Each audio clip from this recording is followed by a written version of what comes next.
Olá, bem-vindas e bem-vindos. Esse é o curso de formação de professores da Bacia do Pardo.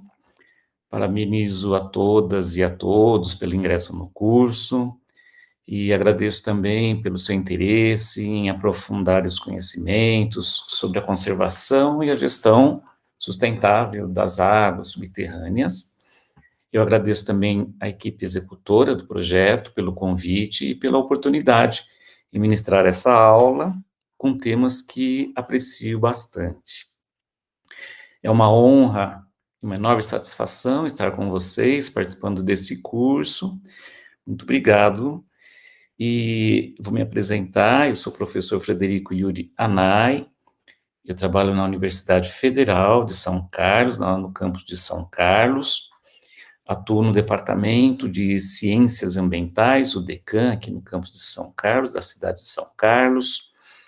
Também estou envolvido com outros docentes pesquisadores da Universidade Federal de São Carlos, num grupo de pesquisa que se chama Sustentabilidade e Gestão Ambiental.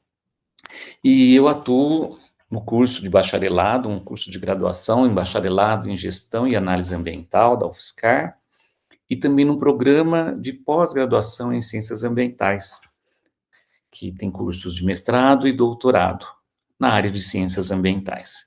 Eu atuo especificamente em algumas disciplinas da graduação e também da pós-graduação, que são a gestão de águas, gestão de bacias hidrográficas, bases conceituais em ciências ambientais e também uma disciplina optativa que se chama Sustentabilidade, Turismo e Desenvolvimento Local. Bom, o objetivo desta aula é sobre bacia hidrográfica do Rio Pardo. O primeiro dos objetivos é compreender as características de uma bacia hidrográfica. E, na sequência, vamos apresentar também alguns aspectos relevantes a serem considerados para fazer a gestão integrada de bacias hidrográficas. E o intuito, final aí também como objetivo é ampliar a visão e a abordagem da gestão de águas e de bacias hidrográficas. Bom, primeiro a gente pergunta, o que é uma bacia hidrográfica? Essa pergunta remete aí a possíveis conceitos. O conceito mais conhecido é o conceito geomorfológico, do que é uma bacia hidrográfica,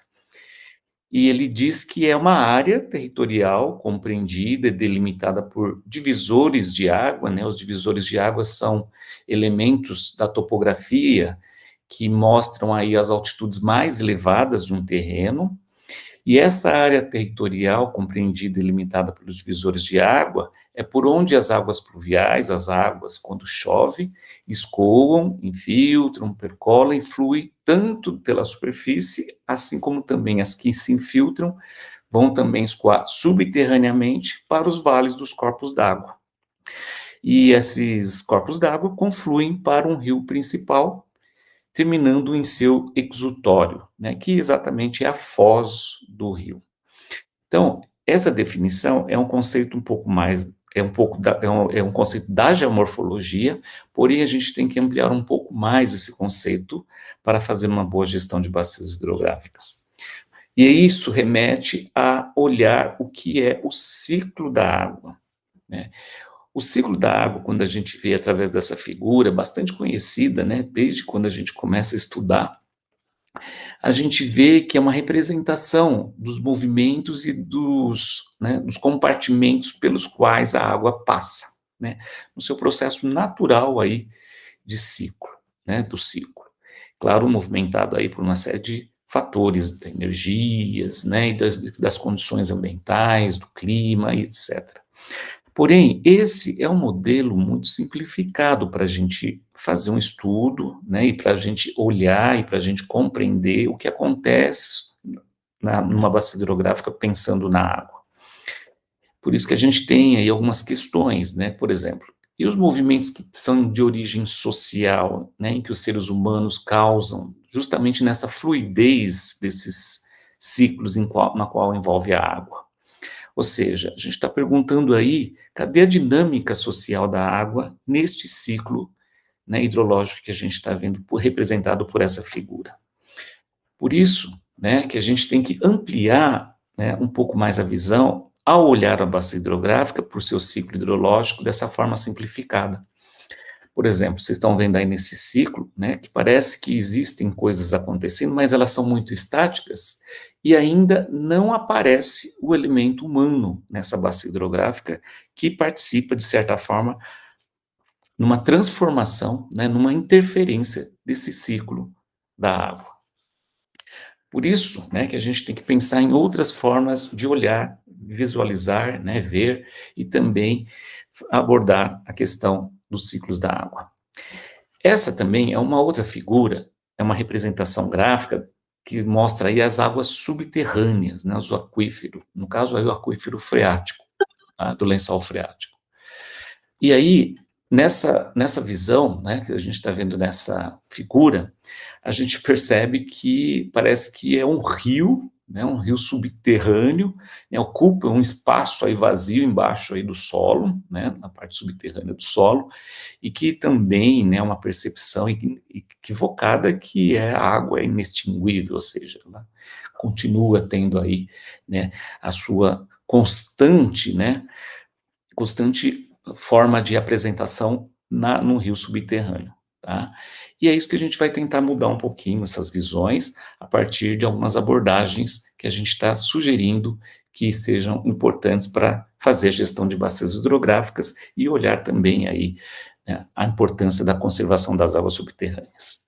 Então, a gente está vendo que existe uma visão, a gente tem, né, uma visão limitada do ciclo hidrológico, porque é um sistema que a gente olha só como entradas e saídas de água numa bacia hidrográfica e olhando o balanço hídrico, tá? Porque a gente precisa compreender, então, o ciclo da água, considerando muito mais a complexidade dessa dinâmica das inter-relações que a água tem com os outros elementos e também os outros aspectos envolvidos numa bacia hidrográfica. Então, a gente tenta ampliar essa visão do ciclo hidrológico para uma visão do ciclo da água, uma visão mais integrada e sistêmica. Um primeiro ponto que a gente tem que colocar é que a gente olha a água e também olha o recurso hídrico. E o recurso hídrico, né, ele é a água, porém, a água não é só o recurso hídrico. Por quê? Porque quando a gente coloca a palavra recurso, né, o recurso é realmente aquilo que a gente usa para as nossas necessidades, né, o ser humano usa para as suas necessidades. E a água é um elemento natural, né, e o recurso hídrico é aquilo que possui um valor do ponto de vista de utilidade, né, para os vários fins que existem.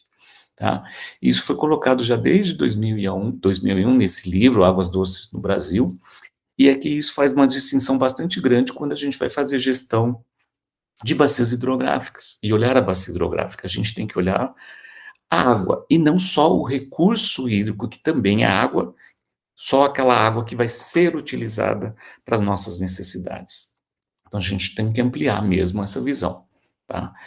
E olhar realmente o ciclo da água e fazer a gestão da água para fazer uma boa gestão de bacia hidrográfica.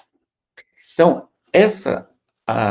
atual visão reducionista, né, do ciclo hidrológico, né, e como uma apropriação dos recursos hídricos, né, pensando mais na sua utilitariedade, ele vai exigir novas abordagens integradas, sistêmicas, simbólicas e até culturais relacionados à água, já que a água também ela é um elemento que configura, né, muitas culturas, né, muitas formas de vida relacionadas com a água, principalmente dos povos ribeirinhos, né, e comunidades tradicionais, que de certa forma fazem um bom uso e também, obviamente, uma boa relação, que não são somente aqueles de uso para o consumo de água, mas sim também uma valorização do ponto de vista cultural, histórica e da essência da água para a sua vida, no seu dia a dia. Então, a abordagem sistêmica na interpretação do ciclo da água, ela vai incorporar também essas visões e essas interações e os seus componentes. Por exemplo, olhando essas relações humanas que as pessoas têm com a água, né, em diversas culturas, em diversas crenças e diversas manifestações aí dos povos, né, e das tradições. Tá?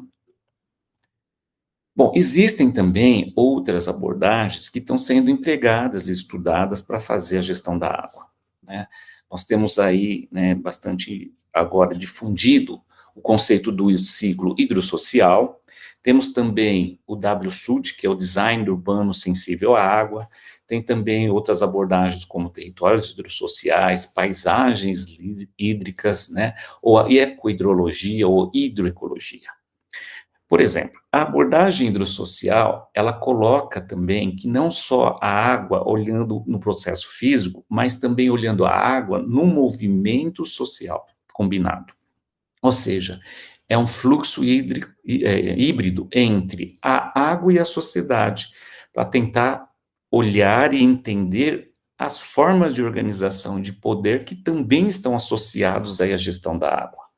Então, o homem, ele fica como integrante e atuante do processo do movimento social da água, não só o movimento do ciclo hidrológico, que é o processo físico relacionado à água. Então, no ciclo hidrossocial, as relações sociais também são formadas e formam aí também pela incorporação, né, e a expressão de como é que a água acaba formando essas identidades, essas relações sociais. A água também não fica no cenário inerte, ela tem um papel que atua nas construções sociais, inclusive das questões relacionadas ao poder,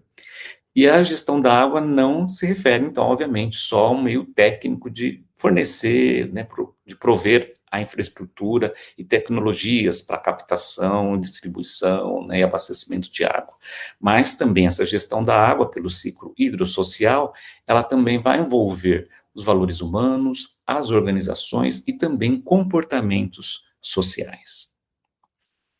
Ou seja, essas novas abordagens para fazer gestão de bacias hidrográficas, a gente considera como elas sendo relevantes porque ela acaba incorporando na bacia hidrográfica, no território, né, da bacia hidrográfica, esses outros elementos que também estão relacionados com a inserção do ser humano na bacia hidrográfica, já que ele faz parte da bacia hidrográfica e ele ocupa esses territórios da bacia hidrográfica. E, obviamente, aí, então, além das relações aí, do ciclo da água com os elementos naturais, tem também as relações, né, sociais com o ambiente e também com esse ciclo da água.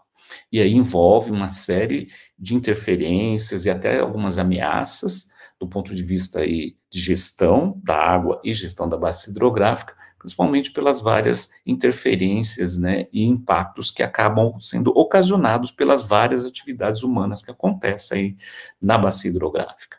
né? Por exemplo, lançamento de efluentes e de esgotos, né, sobrecarga da explotação aí dos aquíferos, das águas subterrâneas e vários outros que a gente vai comentar agora, já já. Essas interferências, então, humanas, que acontecem constantemente no ciclo da água e na bacia hidrográfica, devem, então, ser realmente consideradas, para a gente fazer uma boa conservação, uma boa água e uma boa gestão, né, integrada da bacia hidrográfica. Então, isso também vai acarretar, né,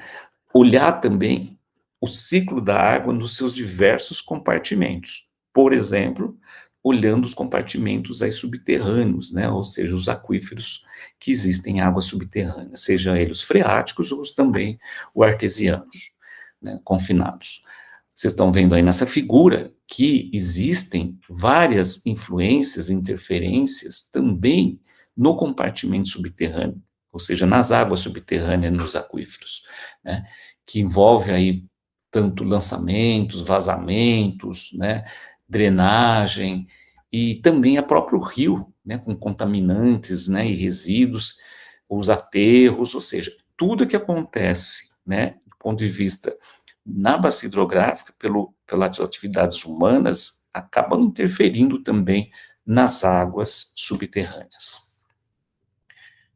E falando de águas subterrâneas, né, esse aqui é um dado, né, no site da NASA, em que a gente tem aí os dados, né, de alguns satélites, né, que permitiu fazer esse mapa, né, das tendências de armazenamento da água subterrânea nos 37 maiores aquíferos do planeta, tá? E esse mapa das tendências, né, da água subterrânea mostra tanto o esgotamento, também a sua possível reposição aí de água por ano, ou seja, a sua renovação. Aí, o dado mostra que 21 aquíferos ultrapassaram os pontos de inflexão da sustentabilidade e estão sendo esgotados, e 13 deles estão sendo considerados significativamente problemáticos, que ameaçam a segurança e a resiliência hídrica dessas regiões, onde existem esses aquíferos. E olha, pelo mapa aí vocês conseguem ver, né, que nós estamos falando aí também na América do Sul, e especificamente no Brasil, de dois aquíferos importantes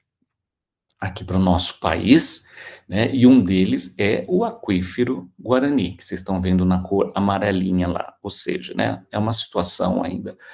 que tem que tomar certo cuidado, né. Bom, aí,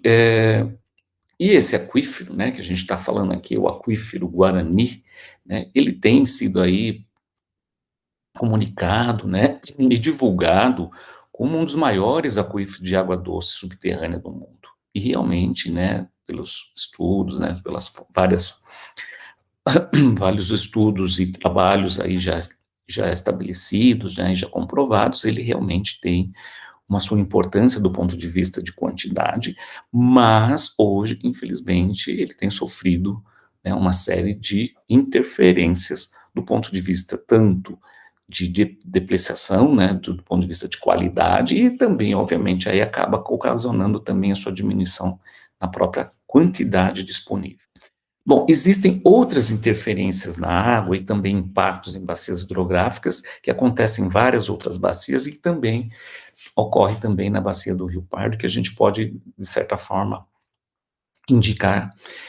e começar também a nos preocupar. Por exemplo, temos a eliminação da vegetação, né, incluindo a mata ciliar, né, nos córregos, e quando a gente elimina a vegetação, né, inevitavelmente começa a acontecer os processos erosivos das margens, e a partir do momento que as margens são erodidas, vão acontecer o seu depósito mais ajusante, ou seja, vai haver ali um assoreamento, né, como depósito desses sedimentos que foram erodidos a jusante nos córregos, nos rios.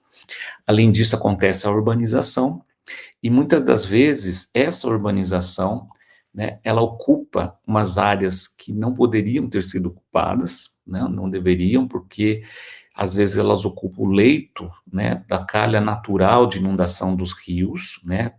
que eventualmente aí nos processos aí, às vezes até de de longo termo, né, de recorrência de duração em intervalos de grande tempo, de 10 em 10 anos, de 20 em 20 anos, o rio naturalmente ele vai realmente ocupar esses planícies de inundação. Além da ocupação marginal, acontece também a própria impermeabilização do solo para, né, pavimentação de vias, né, e também de calçamentos, né, para mobilidade urbana. Essa impermeabilização do solo aí impede, né, e diminui drasticamente a própria infiltração e a percolação, né, da água, não, que vai realmente poder abastecer os lençóis freáticos ou até mesmo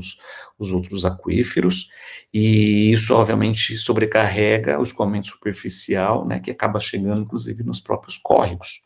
né, aumentando aí, né, os processos aí de de energia cinética das águas, obviamente aí das erosões dos corpos hídricos e também aí, obviamente, os processos de inundações que acontecem em muitos dos municípios dessa bacia hidrográfica aqui do Rio Pardo. Além da impermeabilização, né, a gente também tem a canalização e retificação dos rios, que é uma prática utilizada aí para realmente tentar somente, de certa forma, é, jogar o problema mais a jusante, né, a canalização e retificação do rio, ela ajuda somente a evitar uns problemas mais locais, ou seja, ela acaba levando, né, esses problemas um pouco mais para frente, né, ao longo do curso do rio, justamente por causa das vários efeitos que a gente inclusive comentou, da impermeabilização, do solo. Aí a gente também acaba fazendo a possibilidade de ampliar, né, ou também às vezes até cobrir o próprio canal, e aí obviamente tem a eliminação das várias interações, né, do próprio rio, né, do rio com o aquífero freático, Aliás, é o próprio aquífero freático que ele abastece, né, na época, né, na época aí de seca, né, de estiagem, as águas dos lençóis, né, freáticos, né, do aquífero freático, é que mantém, né, o fluxo constante aí do rio. E, obviamente, né, com a canalização, a gente elimina aí, né, toda essa interação do rio com o aquífero freático. Bom, além disso, tem outros impactos que acontecem, a gente acaba despejando efluentes líquidos, esgotos, sejam os domésticos ou seja até os industriais, né, nos corpos hídricos, às vezes havendo até um certo processo de tratamento, atendendo, né, algumas exigências, né, de lançamento nos corpos hídricos, dos esgotos e efluentes líquidos, mas também há os resíduos sólidos que, de certa forma, também chegam até os corpos hídricos, né, principalmente os corpos hídricos urbanos.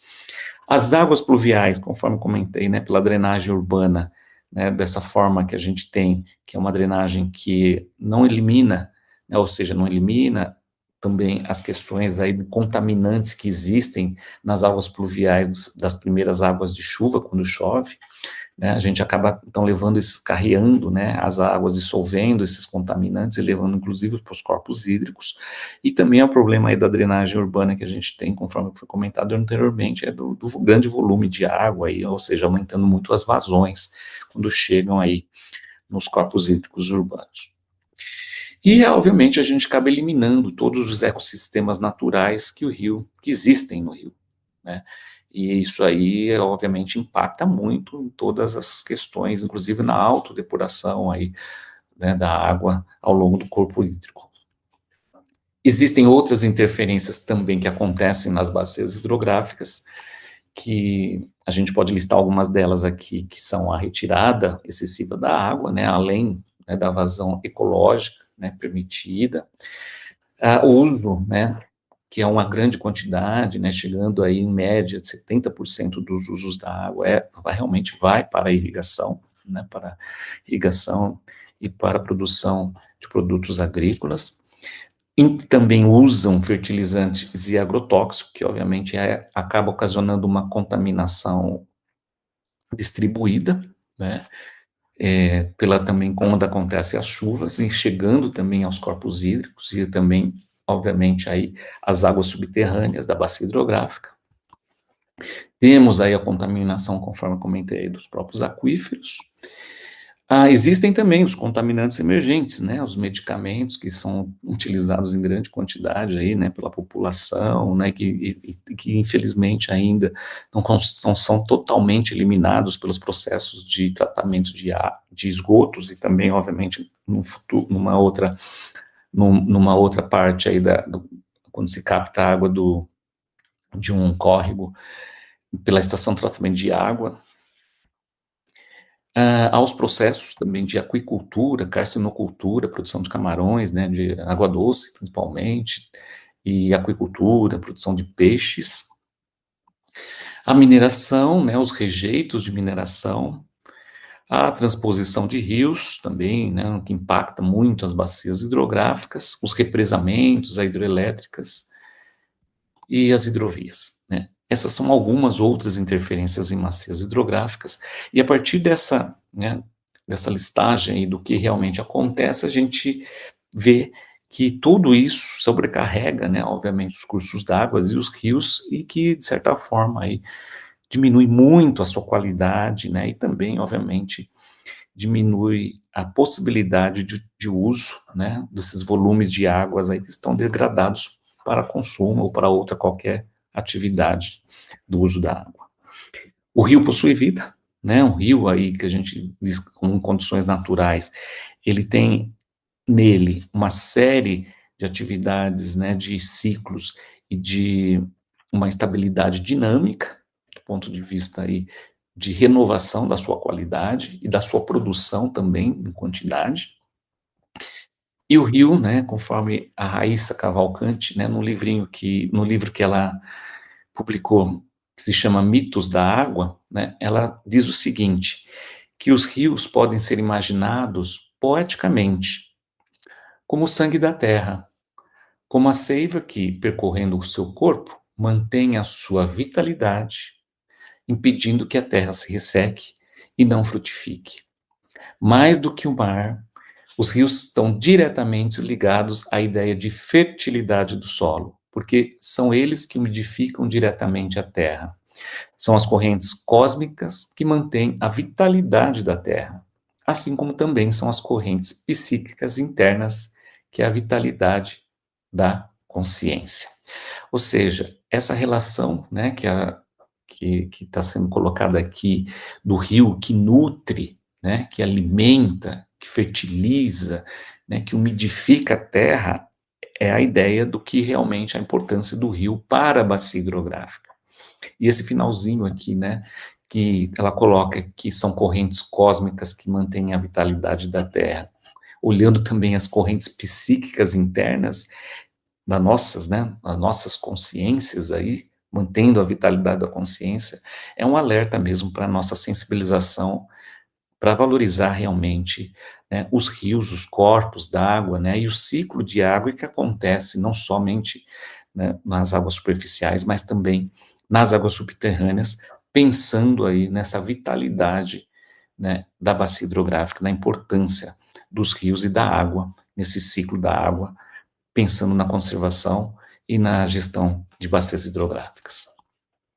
E por isso que a gente considera que existem muitas funções do rio, obviamente, mas também existem as funções sociais dos rios, não somente as ambientais. E isso leva a gente a pensar aí uma reflexão olhando com relação aos rios e a sua influência na bacia hidrográfica, com relação e fazendo sua relação social com os seus moradores da bacia hidrográfica, no sentido de pertencimento e valorização. Ou seja,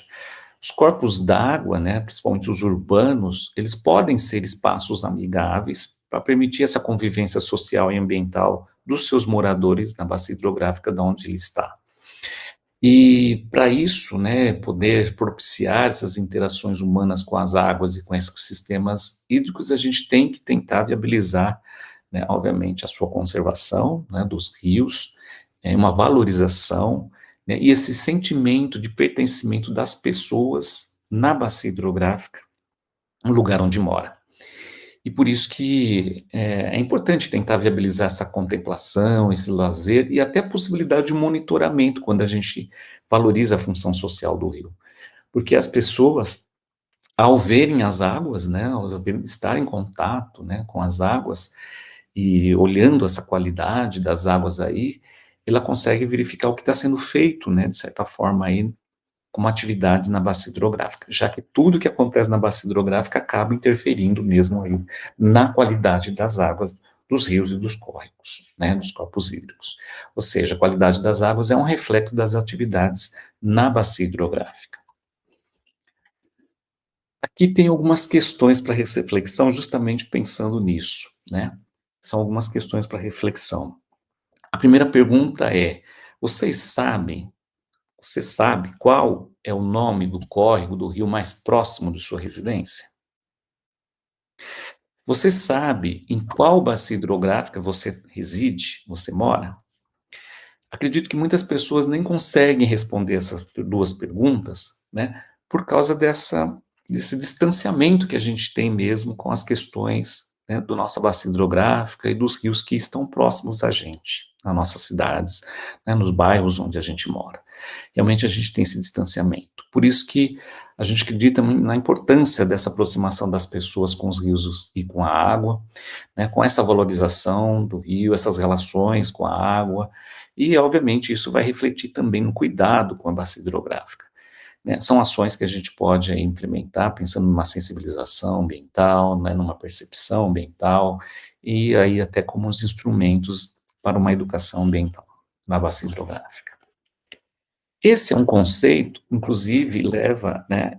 esse é um conceito, né, essa reflexão leva a esse conceito que a gente tem bastante difundido na geografia, que é a topofilia, que diz respeito a uma afetividade ao lugar, né, a afetividade das pessoas a um certo lugar.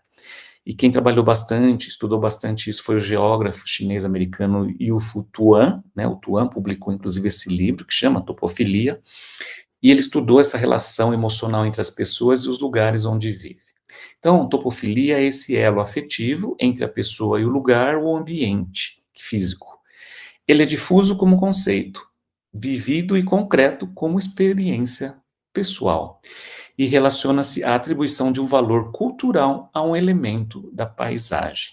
que eu acho importante a gente ter esse conceito, né, ainda mais quando a gente pensa aí na importância da conservação dos rios urbanos e, obviamente, olhando a questão da qualidade da água, assim como também olhando a gestão integrada de bacias hidrográficas.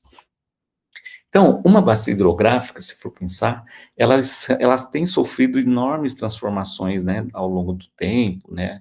e dos várias partes do seu território, em sua paisagem. A bacia hidrográfica tem aí várias características geográficas e geomorfológicas. Nessas bacias hidrográficas acontecem aí, né, a dinâmica dos ecossistemas naturais, né, inclusive para os seus ciclos biogeoquímicos, que são constantes, contínuos, né, em constante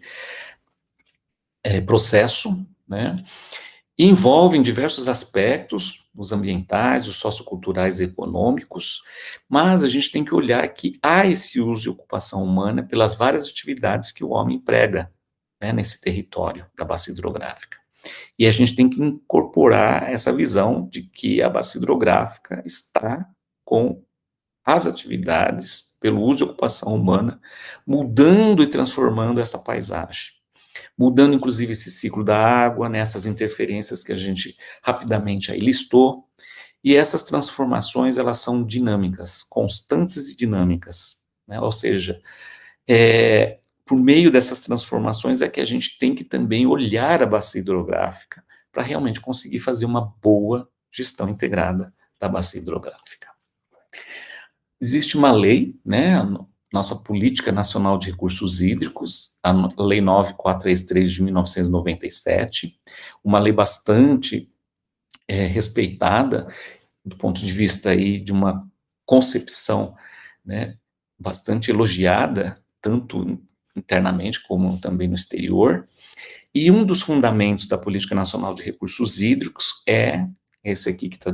destacado aqui, que a bacia hidrográfica, ela é a unidade de planejamento e gestão dos recursos hídricos. Ou seja, no próprio fundamento da Política Nacional de Recursos Hídricos, se ressalta que a bacia hidrográfica é uma unidade territorial importante para fazer tanto o planejamento e a gestão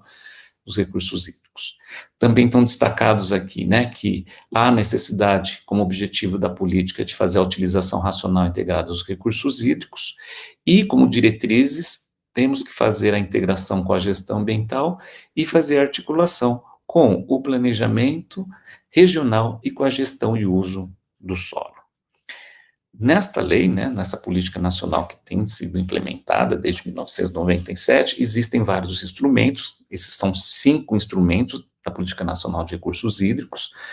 que diz respeito aí a fazer a gestão, né, dos recursos hídricos, e diz respeito à outorga do direito de uso, ao enquadramento dos corpos d'água, pensando na qualidade dos corpos d'água, a cobrança pelo uso da água, para fazer uma minimização aí de quantidade a ser utilizada e consumida, os sistemas de informações sobre recursos hídricos e o plano de bacia hidrográfica, que é um planejamento realmente feito aí para cada unidade territorial da bacia hidrográfica, do ponto de vista administrativo. Nessa lei, né, na nossa Política Nacional de Recursos Hídricos, também tem a estrutura de gerenciamento pelos entes, né, instituições que envolvem aí o Sistema Nacional de Gerenciamento de Recursos Hídricos.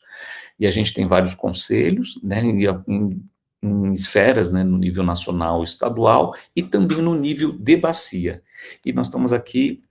destacando os comitês da bacia hidrográfica, já que são, né, é um fórum de, obviamente, tomada de decisões importante do ponto de vista local, olhando aí a unidade de administração pela bacia hidrográfica. Os comitês aí são importantes porque são compostos por representantes, né, da sociedade, da União, né, dos estados, ou seja, dos usuários, principalmente, que é aí que decidem sobre as questões importantes a serem decididas de designação, para poder fazer tomada de decisão. E no comitê, né, são decididas aí várias ações, né, várias prioridades de investimentos, de destinação de recursos a projetos, a empreendimentos, e também, obviamente, aí para tentar sempre prever e evitar os possíveis conflitos do uso dos recursos hídricos. E o Comitê da Bacia Hidrográfica, do Rio Pardo especificamente, né, nós estamos falando aí da UGRI 4, foi instalado em 12 de junho de 96. Para finalizar, né, a gente faz aqui uma reflexão, olhando aqui um trocadilho, né, de duas expressões, né. Primeiro, a expressão a gente diz que a soma de ações pontuais, né, faz a diferença nos efeitos gerais. É um trocadilho aí, olhando essas duas expressões, mas ela se aplica bem aí, quando a gente olha uma bacia hidrográfica. Porque na bacia hidrográfica tudo importa, né? Existem muitas relações de causas e consequências, né? E todas as interferências, né? Todas as intervenções, todas as atividades, elas acabam impactando mesmo nas águas e na dinâmica aí, né, das transformações de uma bacia hidrográfica. Por isso que é importante mesmo ter essa visão sistêmica da bacia hidrográfica e fazer, né, com essa a gestão, né, da integrada da bacia hidrográfica, com essas novas abordagens, com essas novas visões, e que a gente acredita serem importantes incorporar para realmente a gente ter uma melhor conservação dos recursos hídricos, uma melhor visão e atuação no ciclo da água, né, inserindo, né, o homem dentro desse ciclo, e também aí uma melhor gestão da bacia hidrográfica. A gente agradece muito pela atenção de vocês, né, foi um prazer estar aqui com vocês, fico à disposição aí para quaisquer dúvidas, né, quaisquer outras reflexões também. Mais uma vez agradeço a equipe, e eu coloco aqui algumas referências importantes, né, que ajudaram, inclusive, a trabalhar com esse conteúdo da aula de hoje. Tem uma tese de doutorado aí da Monize, né, Terra Cerezini, que é integrante da equipe executora desse projeto. Ela fez a tese pensando aí na gestão integrada de bacias hidrográficas, com um estudo bastante aprofundado sobre várias ferramentas que podem ser adotadas aí para fazer essa gestão integrada de bacias hidrográficas. Tem também a dissertação de mestrado da Anaíra Alcântara, também é da equipe, executora do projeto. Ela, inclusive, desenvolveu uma vivência para sensibilização ambiental sobre águas subterrâneas, né, já que a água subterrânea é muito difícil, né, da gente ter essa percepção, né, de como realmente ela é, de como que realmente são os desafios para fazer a sua gestão. Tem uma tese também de doutorado do Vinícius Pérez Díctoro, sobre comunicação e educação ambiental em bacias hidrográficas. Todas elas estão disponíveis lá no repositório da Universidade Federal de São Carlos. Esse aqui é o livrinho que eu comentei sobre os mitos da água, da Raíssa Cavalcante. Tem também esse livro disponível aí de livre acesso sobre estudo de bacias hidrográficas, uma estratégia para a educação ambiental. Tem esse é um relatório das Nações Unidas, um relatório das Nações Unidas sobre o desenvolvimento de recursos hídricos olhando as águas subterrâneas, e tem esse e-book, né, do próprio projeto aí, Descobrindo as Águas do Guarani, que também, né, ele está em PDF, né, fácil de acessar. Tem alguns vídeos também disponibilizados na Agência Nacional de Águas, da ANA, né, e Saneamento Básico. E mais uma vez, então, agradeço muito aí pela oportunidade, desejo vocês também um ótimo curso, e que aproveitem bastante aí, muito sucesso aí nessa formação. Mais uma vez, obrigado.